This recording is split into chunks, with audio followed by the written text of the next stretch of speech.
BBOR Black Box Online Radio, coming to you from West Virginia. BlackBoxNed88 on Instagram for the bonus podcast. And welcome to BBOR, the home of true crime talk radio and your premier destination for unsolved mysteries, criminal psychology, and exploring the dark side of cyberspace. My name is Ned DeHaan, and I am your host, as well as the creator of AstroPsych 400 here on YouTube, and regular contributor to the Zodiac Killer channel. And a great way to support these shows is just by listening to some more content. But you can also go over to Amazon.com and have a look at the book Killer on a White Horse, written by me, Ned DeHaan. It is a novel, murder mystery, inspired by the Zodiac Manson connection, but it is indeed fictional. However, who doesn't love a good mystery? And there is always the TeeSpring page. Feel free to check out some of the merchandise. And remember, being weird is not a crime. Let the show begin. This episode of Black Box Online Radio is brought to you by Rep Sports and Raze Energy. Are you a fan of energy drinks, protein shakes, and health foods? Well, I sure am. I use the stuff almost every single day. They sell Raze Energy products at my local gym, but you can have them shipped to your home. Use the coupon code NED075, that's NED075, for discounts applied at the checkout. The link is in the description box. Okay, hello everybody. Today is Wednesday, and on Wednesdays this year I've been doing a regular segment about the Long Island serial killer. But just a couple of quick announcements before we begin. The first is that this show is always available for free download at LaunchPad 1. There's a link to that in the description box. You can download the audio version of this program, take it on the go anywhere and anyhow. If you would like to download the video version with the images, you can use YouTube Premium, but that one you have to pay for. LaunchPad 1 is free. And if anyone would like to make a contribution to help support the show, there is the BuyMeACoffee.com page in the description box as well. Anything that will be donated or contributed to the show will be spent on future projects, especially buying equipment and true crime books to talk about with you guys. And the more important announcement for this channel is that I've been doing a regular segment about the Long Island serial killer, but next week, on Wednesday, I will be revisiting the case of the Texarkana Moonlight Murders from 1946, talking all about the Phantom Killer and some very bizarre behavior that happened in Texarkana during that year. The Phantom Killer operated mostly only from February to May of 1946, committing a very horrendous crime spree, and the story was publicized and made famous by the movie The Town That Dreaded Sundown, both versions of it, as well as numerous documentaries and true crime discussions, and even some old black box recordings on this channel have talked about the Phantom Killer and the Texarkana Moonlight Murders. And the final announcement is that on Fridays I revisited the story of Stephen Avery in the case of Making a Murderer. Making a Murderer was a Netflix docuseries, but it told the story of Teresa Hallback, who was murdered in 2005, and two people who stand accused of that, Stephen Avery and his nephew Brendan Dassey, who are both currently incarcerated for Teresa's murder. And last week on the Anything Goes Friday segment, I did part one of a book discussion on Wrecking Crew by John Farrock, the book that claims that it can demolish the case against Stephen Avery and simply demonstrate that he was framed for this crime. And it's just a shocking story of twists and turns. So if you have not hit that like button and subscribed to the channel yet, now is a great time to do so you can follow along with all of these true crime discussions, and weigh in the comments section. Share your ideas. What do you think about these cases like the Long Island serial killer, the Phantom Killer, the story of Stephen Avery and Teresa Hallback? I want to hear from you guys. Please just share your ideas. If you have something to say about one of these mysteries, I want to know about it. So, thank you so much to everyone who has left comments in the past. And I should also point out that anybody who makes a contribution to the show via the BuyMeACoffee.com page will get a shout out on Zodiac Mondays. Now, to talk about the Long Island serial killer, as you can see from this episode, I wanted to do somewhat of a culmination and to assemble a lot of the previous points and put everything together. I also had the opportunity to revisit the YouTube channel Profiling Evil and watch one of those videos. I have not seen anything from that channel since last year. However, there were some challenge questions that were asked about the Long Island serial killer to the audience, which I will respond to later on in the episode. But to provide a little bit of a set of background information, if you will, the Long Island serial killer is an unidentified serial killer or group of killers that operated sometime between 1996 and the early parts of the last decade. We truly do not know when the crimes began or when the crimes ended, because the Long Island serial killer wasn't somebody such as Jack the Ripper or the Zodiac writing a letter taking credit for specific crimes and giving details that only he and the police would know. In fact, the early crimes that have been attributed to the Long Island serial killer are even more mysterious. The first confirmed victim is the Fire Island Jane Doe, who was murdered in 1996, and a couple was out walking on Long Island, and they found her legs, as gruesome as that is, and then later on, more than a decade later, her skull was located, so they were able to create the composite sketch of the Fire Island Jane Doe. And somebody asked me a question in the comments section about, why do you always say the Fire Island Jane Doe is a confirmed victim of the Long Island serial killer? I mean, how do we truly know that? And the honest answer is we don't. She is just included on the lists of the confirmed victims, and that is all I have to share with you, because to us in the general public, there are so many competing theories out there about what happened. But yes, the Fire Island Jane Doe is normally counted as a confirmed victim. Very little is known about her, not even her name. And then, that after 1996, the next victims that were murdered were Peaches Jane Doe and Baby Jane Doe.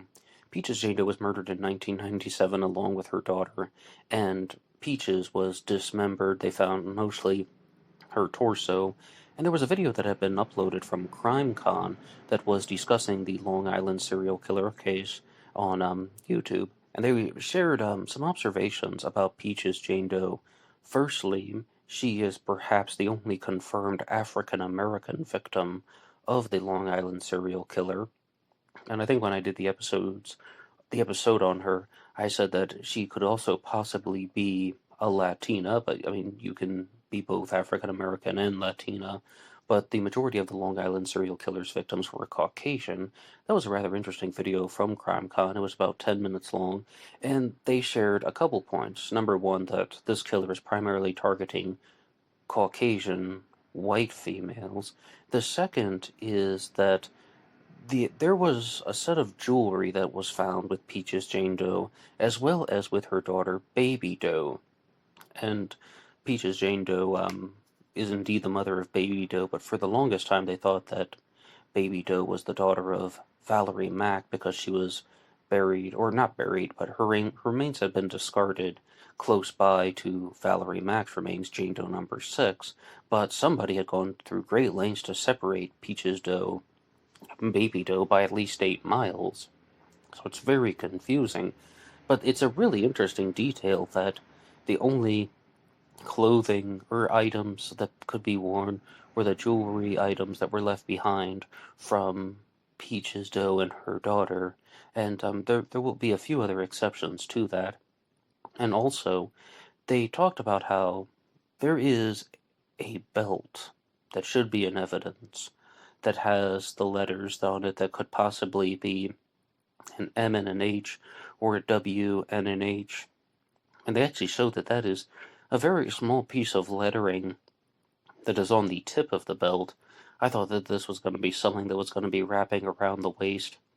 But they also said that it's very odd that the authorities don't reveal more photos of the belt, because the whole reason for doing that was they wanted somebody to recognize it, and they thought maybe it's even been lost in evidence. Who knows? But those are just some interesting observations.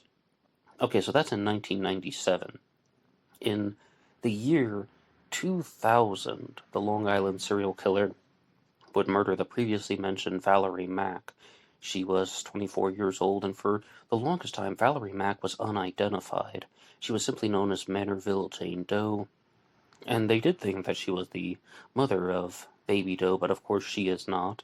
And she was identified in 2018 using DNA, and all of these women to this point have been dismembered. And because of the activities of this person, they began to call the serial killer the Manorville Butcher, because Valerie Mack was known as Manorville Jane Doe for a while.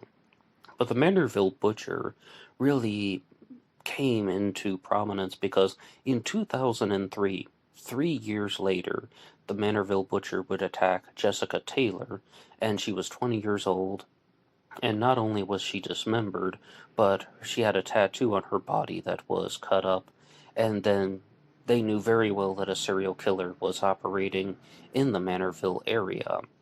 So this is when the early crimes may have stopped. And there is one victim that I believe it was murdered by the Long Island serial killer, if indeed there is a single perpetrator, and that is Cherry's Jane Doe, who was murdered in early 2007. Cherry's Jane Doe was murdered and her remains were dismembered. Her torso was put into a suitcase in the early part of 2007, but she is listed as an unconfirmed victim. Peaches and Cherries get their names because they both have tattoos of these respective fruits on their breasts. And then in the later part of 2007, it's actually in the summer, the Long Island serial killer that we know of today would take shape. And firstly, he would go after Maureen Brainerd Barnes in the summer of 2007. I believe it's actually summer, late spring time. And then in 2009, the Long Island serial killer would go after Melissa Bartolome, and then Megan Waterman in 2010, as well as Amber Lynn Costello would be the final victim. Those four victims are referred to as the Gilgo Four, but the important thing to note is their bodies were not mutilated. I mean, some of the Manorville Butcher victims were decapitated. Their bodies were absolutely eviscerated, and there was even this theory that somebody had online that they thought that the earlier victims had been in the ground for a longer time, so that animals may have torn their bodies apart, and I just don't know if that's very plausible. I mean, to the point where somebody would be losing their skull, but that is something that somebody put out in one YouTube video, trying to show that all these crimes could have been committed by a similar person, and I think the authorities can tell if skeletal remains have been torn apart by animals rather than being cut apart by human instrumental obstruction, like if people are using a scalpel or a knife or an axe, that the medical examiners can tell very easily, so I don't think that theory has any credit or merit at all. But the Gilgo Four were strangled, and at least two of their bodies were rolled into burlap and thrown into the brush area or near Gilgo Beach. That's why the Long Island serial killer is referred to as the Gilgo Beach Killer, also the Craigslist Ripper. But I said that there were some challenge questions that were asked on Profiling Evil. Number one, why is this serial killer targeting sex workers?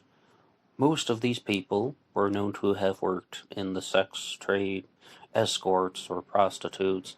I mean, as I said, the Fire Island Jane Doe, we know almost nothing about her. They found her legs and her skull, but they have their theories. Why is the Long Island serial killer targeting sex workers? I think that it's a very straightforward question because with a lot of serial killers, the reasons why they target sex workers is simply animosity toward women, that this person is dealing with some type of very bad experience with their mother, or maybe it's even just the lack of experience, that maybe the mother walked out on him at age 2 or something like that, and he never knew his mother. So I definitely think there is a hatred of women, and the reason why they go after sex workers is they have the ability to get them to a particular location it is very easy to get this person into your vehicle, and many serial killers do this. Robert Hansen, the butcher baker, a serial killer from Alaska, said that he would prey on prostitutes, and when the woman would get into his car, he could slap a pair of handcuffs on her like a reflex. It was just so fast because that's just it. It's much easier to get someone into the vehicle on the premise of earning money for sex work as opposed to just approaching random people on the street. So that's why I believe that the person's targeting sex workers purely out of convenience. I think that if this person had the ability to be charming and persuasive, or even thoughtful and fantasyful, like Ted Bundy, for example, then he might not have done that. Ted Bundy would wear a cast on his arm and say that his arm is broken, and he would make up some story about, oh, can you help me with something on my boat? And that is, I don't even think that the Long Island serial killer is that creative. I think that he's more just going after sex workers because of convenience.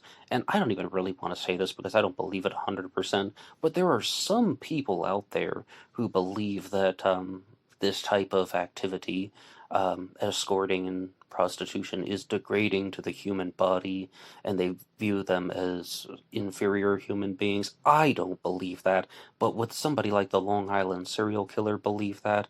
Most likely, and I do think that that needs to be addressed because the question was, why is this person targeting sex workers? Convenience, lack of respect for women in general, and absolutely zero respect for the women who are working in this profession. That is the way that the killer would be thinking, mind you. And the second question was, why are all of these bodies found on Gilgo Beach in Long Island? Now, I'm very, very open with you guys. I am not a New Yorker, I'm a West Virginian. Why Gilgo Beach? After looking into the Long Island serial killer case, I pulled up some maps of New York and Long Island, and absolutely Gilgo Beach, because the roads go along the south shore of Long Island, and then there's a right turn that is to be made, and then that just goes on this very secluded stretch known as the Ocean Parkway, where it's not connected exactly to any other major highway. In short, the area where Gilgo Beach is juts out into the water much at a much greater distance than the other parts of Long Island. It is very secluded. And there are a couple different points that have been raised by you guys in the comments section. The first one is that someone said that this is just the absolute most convenient dumping ground on the entire south side of Long Island because it is so secluded. And you have to imagine something like that with the Gilgo 4, with Maureen Brainerd Barnes, Melissa Bartolome, Megan Waterman, and Amberlynn Costello. Somebody is more or less driving along the south side of the parkway and removing their bodies, perhaps in rolled burlap, and tossing them into the brush, not being seen by anyone. Absolutely not. And then that has to be a very secluded place. I know that 3 o'clock or 4 o'clock in the morning, you would think that maybe there wouldn't be that many cars going by. Well, I'm sure there would be traffic on the road, but this person is just waiting for an opportune time to toss somebody's remains onto the Brushy Beach area. It really does just look like another convenience location. So there's also somebody who left a very good comment about how, because this is happening on the South Shore, driving away from New York City, that she believed that the Long Island serial killer was a resident of Queens, New York. And again, I pulled up the maps, and yep, Queens just goes right into Long Island. And I don't think that that's a ridiculous statement. Absolutely not.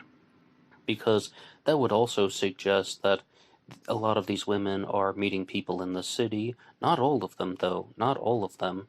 Because Amberlynn Costello was definitely going to meet somebody on Long Island, and there are some examples of people who have been working in the city, such as Maureen Brainerd Barnes would be a very clear case where she normally worked out of a motel room, but then she got a call from somebody, and then she decided to break from the pattern, break from her safety network.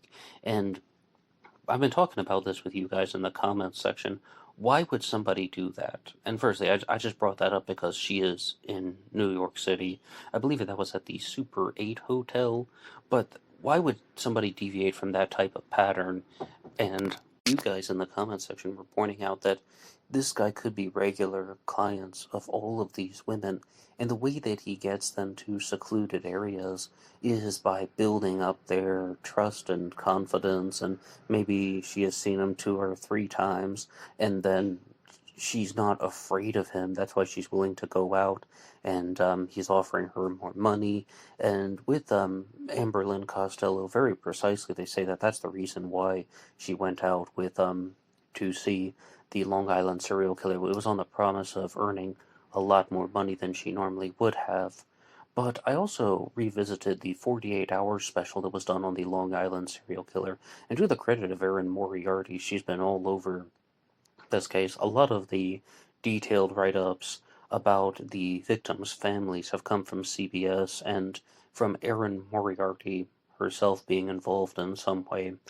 And what they were proposing was that the Long Island serial killer is offering them this big payday, and that they're even just hurrying out without their stuff. And they're talking about how Amber left behind her phone and her purse, and that she just went out to meet the guy around the corner so no one could see him, and nobody knew who he was, and that he had been calling her from a burner phone. I don't really have too many comments on that. I think that it's very strange, and I was talking about this on Zodiac Monday. Even though I was just giving credit to Erin Moriarty and CBS and 48 Hours, those shows are primarily done for entertainment, and they have no real desire to share and report on the facts in any truthful way. And I think all of us are somewhat aware of that. I mean, we all reference programs like 48 Hours and Dateline and 2020, or as I was doing last week on Zodiac Monday Primetime Live, but they are going to say whatever they want just to get people to keep watching. And the reason I bring this up is because when I did the episode on Amber Lynn Costello, very clearly all the articles about her said that the reason why she did not bring her phone or any other items with her was because the client asked her not to. Not that she hurried out and that she did it on her own.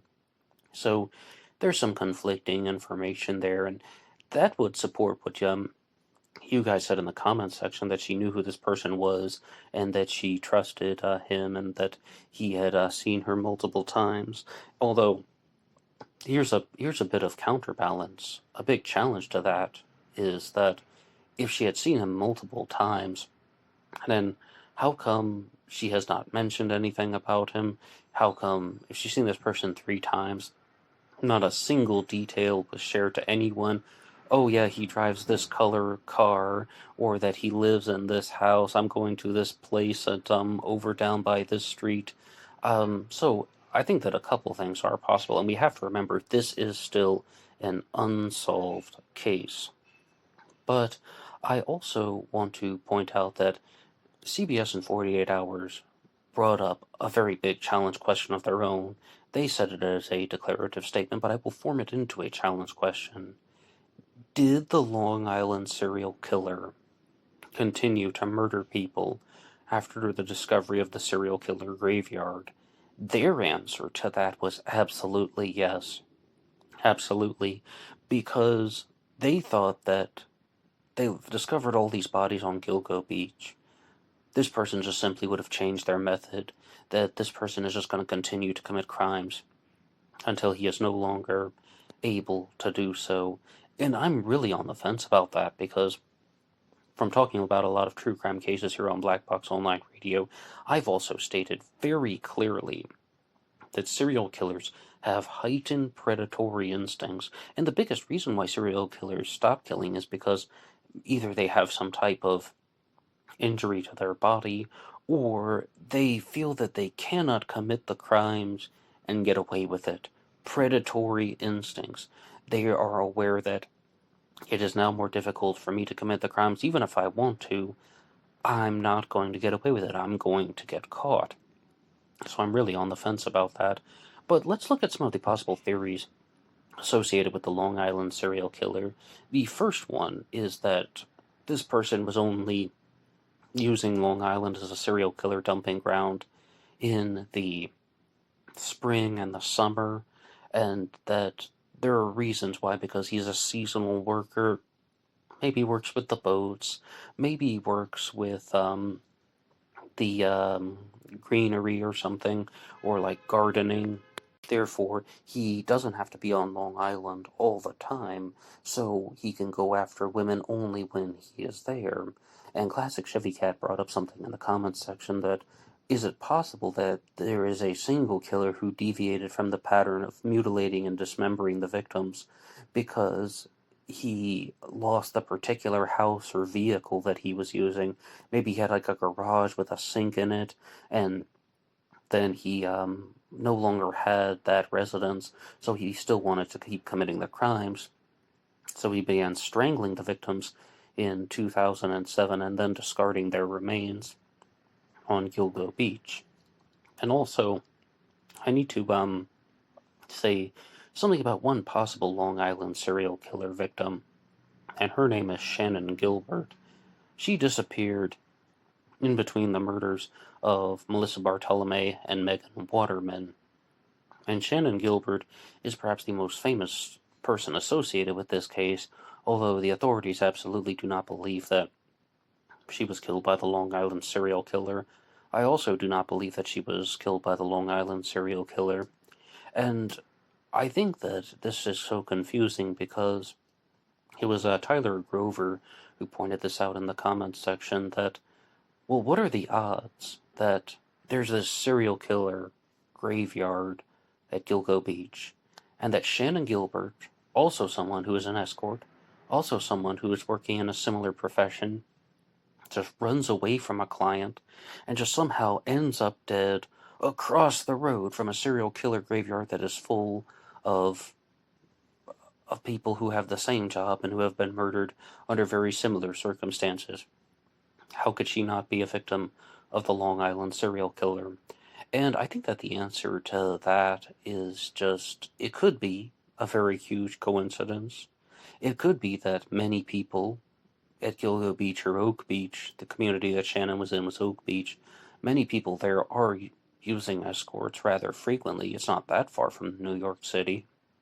Shannon was driven to her location by Michael Pack, so I don't know if it's really that much of a leap in the imagination to think that there are escorts there frequently, and this is just the one time that something went horribly wrong internally with Shannon, and that she had some type of manic episode and ran away, and much as the authorities said that she drowned in the marsh, and she may have been trying to wander through the marsh because she was disoriented and she was trying to get back to the Ocean Parkway and flag down a car, but something happened to her, and that she ended up drowning in the shallow, marshy waters.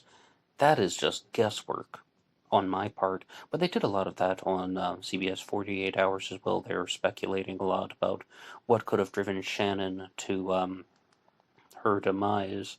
So I think that Shannon Gilbert's story is horribly tragic, but I don't believe that she was killed by the Long Island serial killer. More importantly, why did the authorities not cooperate as much? Because I talked about that video from CrimeCon where they simply said, okay, if the authorities openly say that they don't believe that Shannon Gilbert was murdered by the Long Island serial killer, why were they ever hesitant to release any information at all? Why not share more findings with the general public? And it wasn't until last year that they actually released the 911 call associated with Shannon Gilbert. And again, she starts out by talking very calmly, and I think that you don't really get the heightened sense of Shannon's um, panicking state, rather, until you get through that video. But I've uploaded the full 911 call, or as much as we have of it, on this channel. I mean, I uploaded the version that the police shared. You can hear that on BlackBoxOnlineRadio, as well as my own response to it. I believe it's under the title Shannon Gilbert 911 call here on BBOR. But somebody approached me about this in 2021 about doing a multi-part series on the Long Island serial killer. And they said, like, why don't you make like 10 episodes on the LISK and share that with your audience? And that is easier said than done. 10 episodes, oh my goodness.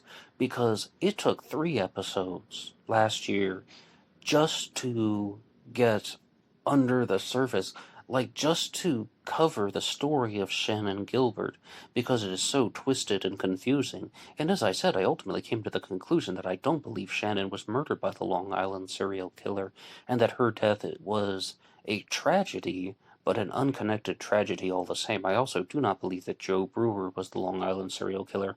I also do not believe that Michael Pack was the Long Island serial killer. Joe Brewer was the client that Shannon was supposed to meet, and Michael Pack was her driver. So, at this point, I just had to put so much time and energy trying to figure out what was going on with the Long Island serial killer mystery. And as of now, I have done episodes on almost all of the victims associated with the Long Island serial killer, and one possible victim that I have not covered is the Asian male who was found dressed as a woman.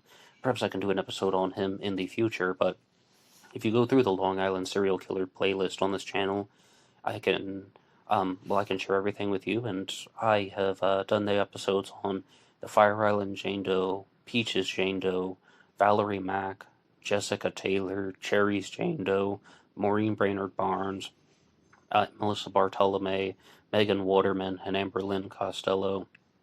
So, all that is available here on Black Box Online Radio, and this is truly a case where, if anything, the victims become the center stage and the suspects get pushed into the foreground. And on that note, in the past, I thought that James Bissett was going to be my prime suspect. He was the man who owned the nursery, or yes, he ran the nursery, which was the largest supplier of burlap in the area, and multiple victims were found rolled into burlap, and he committed suicide 2 days after the discovery of Shannon Gilbert's body. And I was like, oh my goodness, this just has to be him, right? But they even discussed James Bissett on CBS, and they said that just because he had a business that had access to burlap doesn't make him the killer. And I'm somewhat forced to agree, because I also don't believe that Shannon Gilbert was a victim of the Long Island serial killer. The only suspect right now that I think is high on the list is John Bittrolf, but he is someone who actually had connections to the area, and someone who worked as a carpenter, so he has the ability to probably get access to all of the materials in this some way, somehow. And not only that, but also the things that would be required for dismembering a human body, as disgusting as that sounds. I'm not convinced at all that John Bittrolf was the Long Island serial killer, because to be very honest with you guys, I started out this series thinking that there was one person, but now, the more I think about it, I always consider the possibility that the Manorville Butcher and the Long Island serial killer were 2 different people. And they even talked about this on CBS, showing that there are all these other crimes that have taken place that are just very similar, but are they even connected? I mean, could multiple Long Island serial killer victims be unconnected, whether it's the Fire Island Jane Doe, or maybe one person murdered Jessica Taylor and Valerie Mack, and then there's a different killer who murdered the Gilgo Four. Could it just be that because this is a secluded area of Long Island, that a lot of twisted and demented people are using it as a dumping ground, and it's created somewhat of a multiple killers phenomenon where it looks like there is a single killer, but in fact there is not. As of now, I do entertain the single killer theory, and I do support the single killer theory, and I do say that there was one person who murdered the women from 1996 to 2010. But I do think about that, and that would definitely be a very rush to judgment answer. That would definitely be a jumping to conclusions answer to say that, oh, well, there are multiple killers that are using this place as a dumping ground, and that's why it just looks like there is one killer. But I am curious about it, and I really hope that one day we will get answers to all of these questions. Well, thank you so much for listening to this episode on the Long Island serial killer, and please tune in next Wednesday for an episode about the Texarkana Moonlight Murders, and of course, Monday is always Zodiac Mondays, and on Fridays I will be talking about Stephen Avery and Making a Murderer. Okay, you guys are all awesome, and I appreciate every single one of you. You can always hit that like button, subscribe one more time, and anybody can write the show at BlackBoxOnlineRadio at AOL.com. You can also get me on Facebook. My personal Facebook is in the description box, as well as BlackBoxNed88 on Instagram. And I will see you over there for the bonus podcast. Until next time.